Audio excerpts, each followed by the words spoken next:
Right, hi everyone. I've tried twice before to make this video, so hopefully it will work a bit better this time.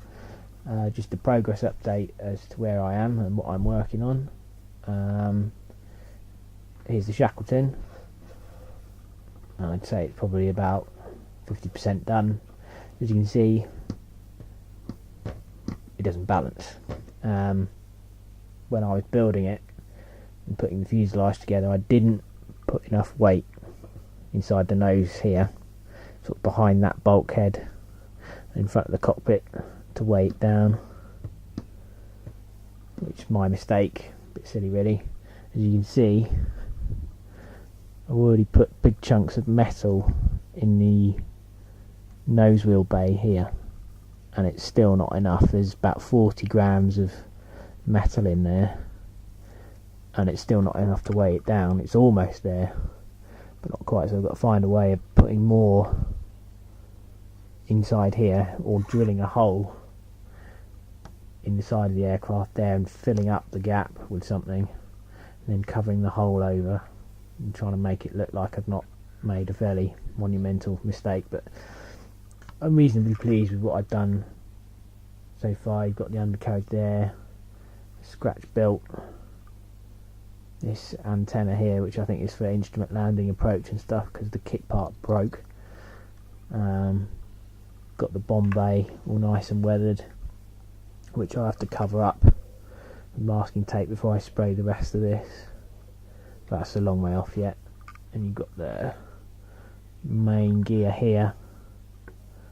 I've done a bit of scratch building there, the locking tube and other bits and pieces just on the main strut there, just to make it a bit more interesting really. I've got some resin torpedoes for it. This is actually for a fairy gannet, but the Shackleton use the same torpedoes, so I'll stick those in the bomb bay, and that'll make that area again a bit more interesting, a bit more realistic.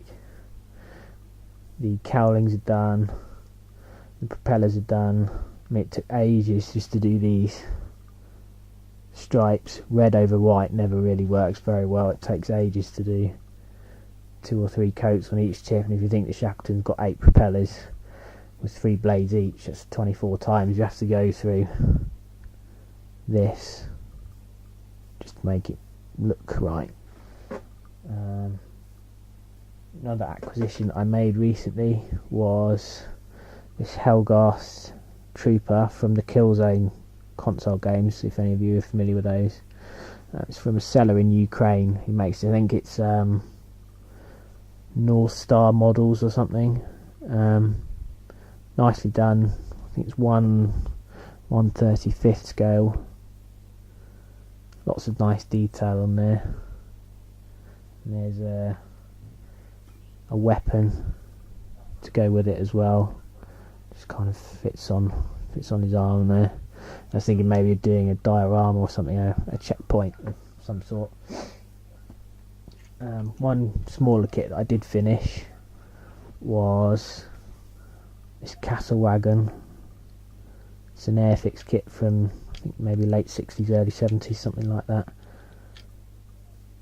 Hopefully you can see that. I've kind of weathered it and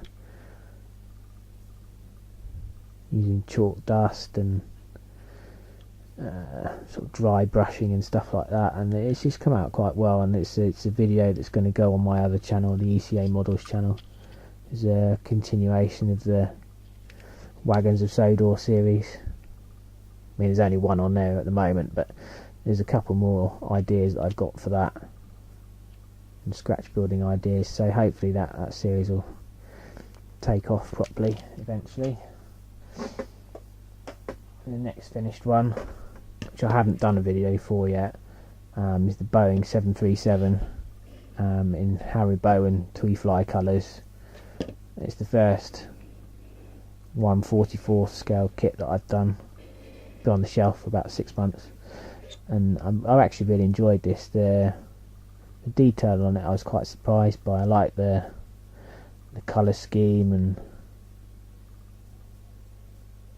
there you go. It's kind of really interesting how the Decals conform to all the panel lines and stuff on the tail there, which again makes it look more realistic. It just came out really well. I'm really pleased with it. So hopefully I'll get the video finished for that fairly soon. Another project that I'm working on is this Bedford truck from Grand Models.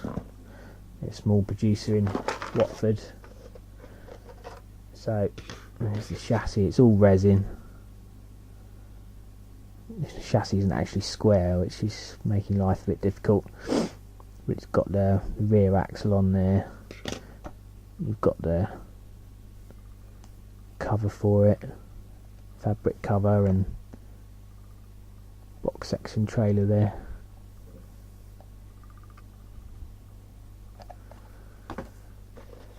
You've got the cab there. The camera picks that up. So I tried sort of hollowing the radiator grills out. I broke quite a few drill bits doing that.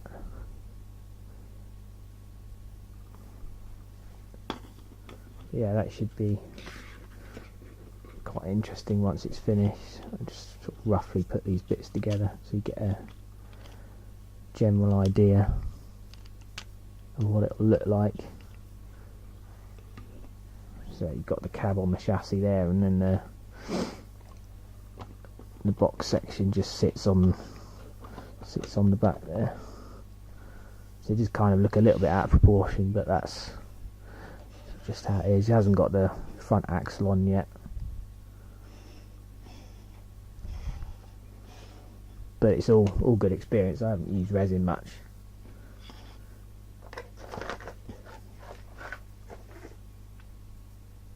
Now I was going to do a couple of quick inbox reviews. I bought Minicraft 144 B29A. It's fairly cheap, only about £10 from eBay. Basic, but something that I'm going to do a what if scheme in RF colours. So you've got all the fairly basic instructions there. It's only half a dozen steps or so. So you've got fuselage, wings, engines and undercarriage, and that's about it.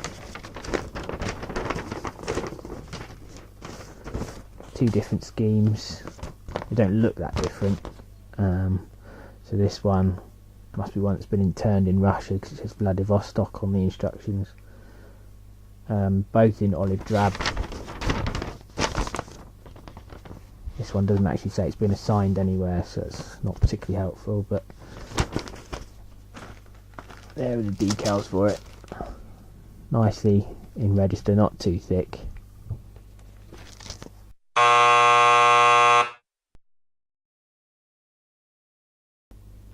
So, short interruption later. I thought I'd show you the rest of this kit.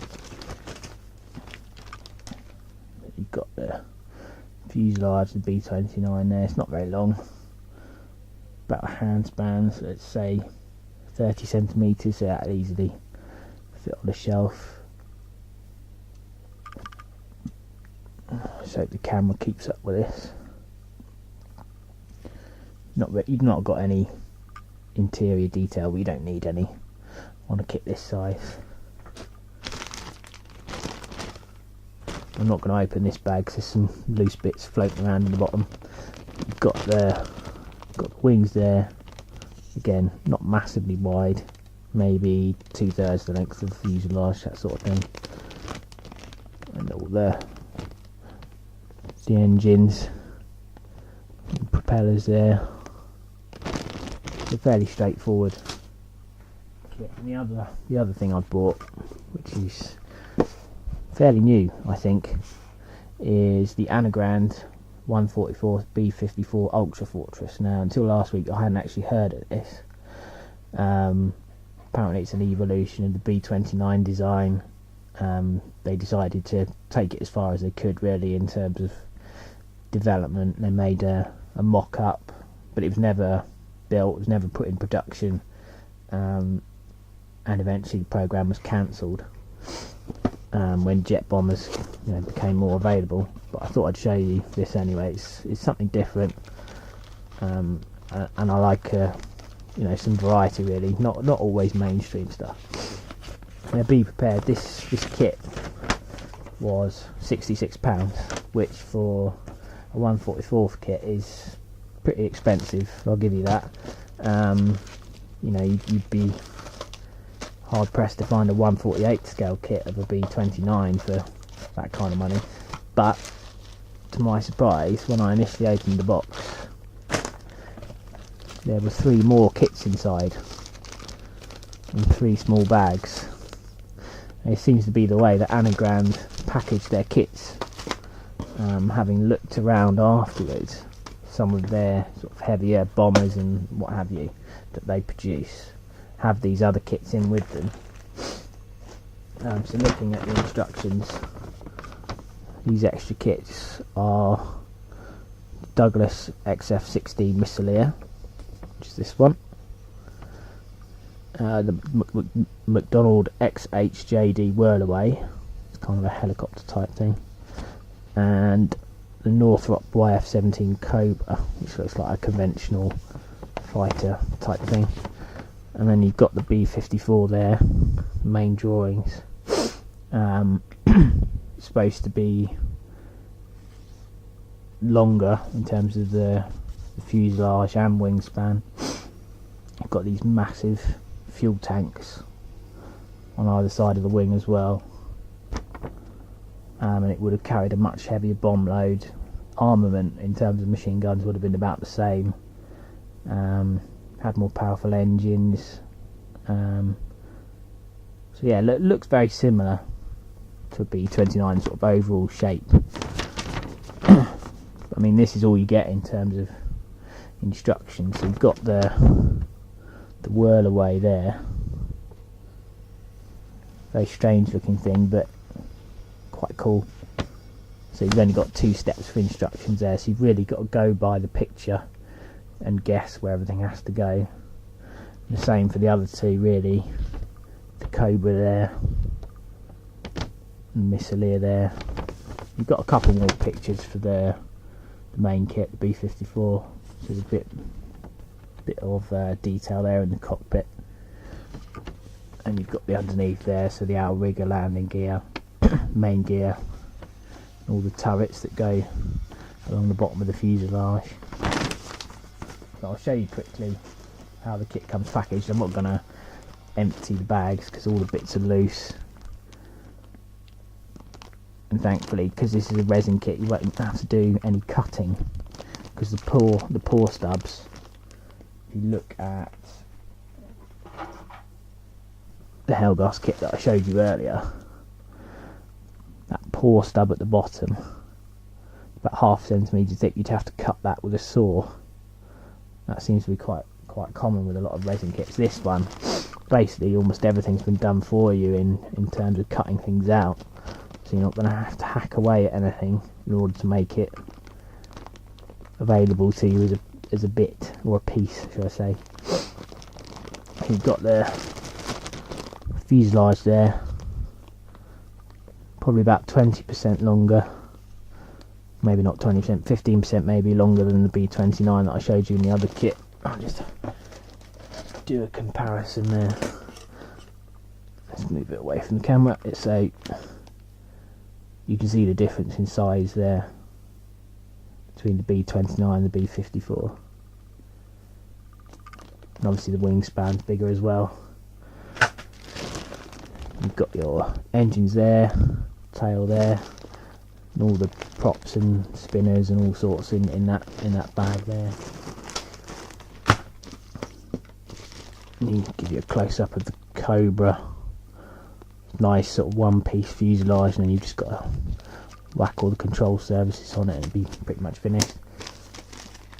Missileer looks a bit more complicated. It's got all the armament loose in there, and again one-piece fuselage.